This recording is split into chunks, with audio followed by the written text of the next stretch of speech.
Hai, Assalamualaikum. Jumpa lagi dalam channel Dewa Sakira. Hari ini, tapi sebelum tu saya nak bagi tahu, bagi anda yang sudah subscribe dan ikut kita punya channel ni, aku nak ucapkan terima kasih. Thank you, you all awesome. Bagi yang belum lagi, channel ni kenalah subscribe. Tolong sikit kawan-kawan kan.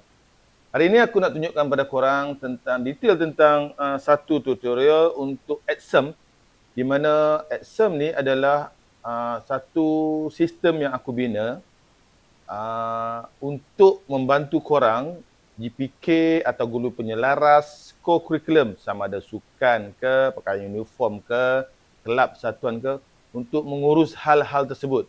Bermula daripada kedatangan, pendaftaran murid, aktiviti, sampai buat OPR, sampai mencatat murid-murid yang dapat high ranking atau sumbangan dalam PPD, dalam daerah masing-masing, dalam negeri ataupun peringkat terbangsa sekalipun.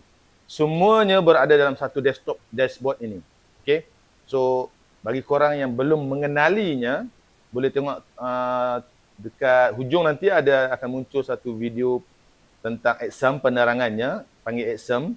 Okay? Exam ni kalau korang belum tahu, sebenarnya adalah daripada perkataan Latin yang bermaksud saya hadir. Exam maksudnya saya hadir. So aku gunakan perkataan Latin tu untuk namakan aku punya program sistem ni, iaitu exam. Okay? Sekarang ni kalau ikutkan dah version 3.6, maknanya aku sentiasa memperbarui features-features yang ada dalam tu. Okay? Tanpa membuang banyak masa, jom kita tengok intro dulu. Okay? Boleh? Okay, go.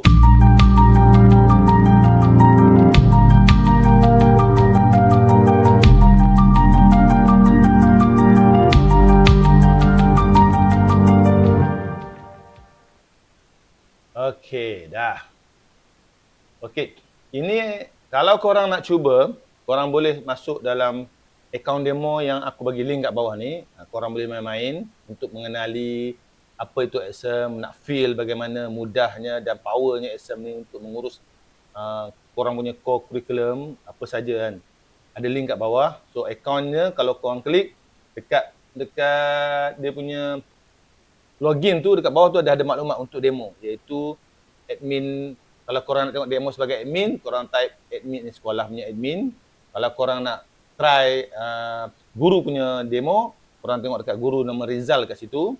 Tahu kalau nak tengok ibu bapa pun ada akaun ibu bapa. So masing-masing ada 3 part dalam exam ni yang boleh korang tengok, iaitu part ibu bapa, part guru dan juga part pentadbir.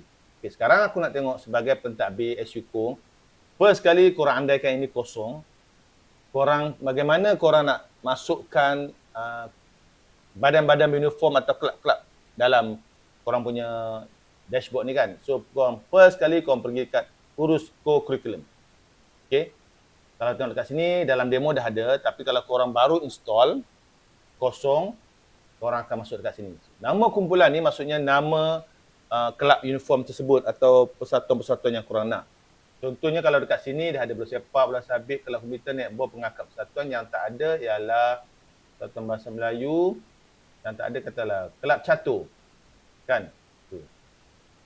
So tulislah sini kelab catur. Okey. Satuan atau kelab pilih dekat sini, korang boleh pilih satuan atau kelab. Kalau of course ni guru penasihat, kalau dah ada guru, korang boleh masukkan guru. Kalau tak ada, biar kosong dulu. Belum ditetapkan. Tak ada masalah. Aku andaikan korang belum ada masukkan input guru. Sebab lepas ini baru kita nak masukkan pelajar dan juga guru. So, add saja. So, tengok. Kelab catur dah ada sini satu. Belum ada ahli, belum ada guru penasihat. Okay, begitu juga kalau korang nak masukkan tadi kelab, katalah sukan dan permainan. Sukan korang nak masukkan bola sepak dah ada. Bola jari, netball dah ada. Apa lagi tak ada kalau sukan? Hoki, katalah. Hoki. Okay. Bola baling. Kat sekolah biasa apa yang ada? Hoki lah kan. Tengah sekolah ada hoki atau rugby. Aku letak hoki. Bersama hoki, ambil sukan dan permainan, pilih belum ditetapkan dan tambah. Dan seterusnya. Sampai habis semua core curriculum yang ada di sekolah korang semua. Next, yang kedua, nak masukkan ialah pengguna. Pengguna ni adalah guru. Okay. So, pengguna ni ada 3. Satu admin, satu guru, satu ibu bapa. Sekarang ni aku nak fokus pada ibu bapa guru. Andaikan sekolah korang masih kosong, belum ada apa-apa, korang ada 2 cara nak masukkan pengguna. Korang boleh nak type satu-satu, guna akaun dekat sini. Dekat korang nampak dekat sini kan, ada, aku nak merahkan sikit lah bagi korang nampak. Okay. Kat sini, pasal ni korang nampak untuk korang type satu-satu. Biasanya kalau guru baru pindah, okay, kalau korang baru first time guna, nak masukkan 20 orang guru, 50 orang guru sangat lambat. So, kita ada import pukal guru ni kat bawah ni. Untuk import pukal guru, korang muat turun dia punya template CSV ni dulu. Klik satu, dia akan download, korang buka. Template. Okay. Template inilah korang isi mengikut medan atau field-field yang diminta oleh template tersebut. Okay, contohnya ini IC, nama guru, email guru, peranan. Peranan ni ialah orang letak sebagai guru co-curriculum lah. Kalau biasa guru co-curriculum saja. Dan kumpulan, letaklah kumpulan apa dia nak. Kumpulan apa yang guru sebut. Pilih satu je. Nanti korang boleh tambah. Okay. So, letakkan sini macam-macam. Lepas habis, korang kena save sebagai CSV. Savekan file ni sebagai file CSV. Lepas tu korang tutup. Korang import file CSV. Cari. CSV biasanya logo macam ni. Okay. Nampak tak? So, korang klik sekali dan open akan import.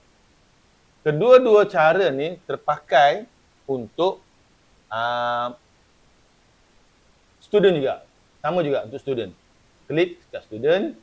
Korang boleh type satu-satu kalau ada murid pindah, masuk seorang-seorang. Ataupun korang boleh import pukal dengan cara sama juga. Dekat student ni field dia banyak sikit. So korang kena ikut betul-betul. Korang tekan muat turun CSV ni. Buka file CSV template. Korang tengok ada nombor KP. Nombor kad pengenalan budak tu. Nama. Kemudian kelas apa. Nama kelab, nama penjaga, IC penjaga, nombor telefon penjaga, nombor telefon pelajar jika ada. Masukkan semua sekali, copy paste daripada muat ke dan mana-mana, korang copy paste je. Lepas tu korang save, mesti save dalam bentuk CSV. Okay? Baru boleh. Kalau korang save dalam Excel, tak boleh. Lepas korang save, korang tekan choose file, cari file tersebut, CSV. Ingat, CSV biasanya dia akan ada logo A dan koma ni. Okay. Lepas tu kita tekan open. Okay. Aku tak tunjukkan kat sini. Untuk murid-murid yang baru pindah, ataupun murid-murid yang korang tak masukkan dia kelab lagi. Contoh, ataupun murid yang tersalah kelab. Ini adalah murid-murid baru yang satu. Maksudnya korang nak type satu. Type lah. Nama dia, IC dia, semua. Semua data ni sama macam CSV tadi. Tapi ini adalah kalau seorang dua murid. Tapi jika berlaku kesalahan kepada murid tersebut, contoh, ada murid ramai kat sini aku dah upload. P016 ni adalah nombor yang digenerate oleh sistem. So budak ni satu cergas ni, cuba tengok sunting, Amir ni, dia tersalah kelab. Okay. Kalau budak tu tak ada penjaga lagi, boleh type IC dia. Okay. Ini boleh type IC semua, maklumat. Kalau dia tersalah kelab, just klik je kelab baru. Pengakap dan simpan perubahan. Okay, tengok. Jaga simpan kad pengenalan tak ada. So maksudnya korang kena update maklumat dekat sini. Masukkan IC, nama penjaga. Kenapa? Sebab dalam sistem ni nanti, satu, dia akan link dengan ibu bapa. Sebab kalau tak masuk IC penjaga, so parents dan anak, dia tak boleh nak link untuk tengok documentation dia. Maksudnya, anak dia tak datang, anak dapat berapa. Dan paling penting ni, iaitu borang kebenaran penjaga ni. Nanti aku akan tunjukkan kenapa. Sebab apa penting. Sebab kita bila nak masukkan borang kebenaran penjaga, kena ada IC kan, ibu bapa yang membenarkan.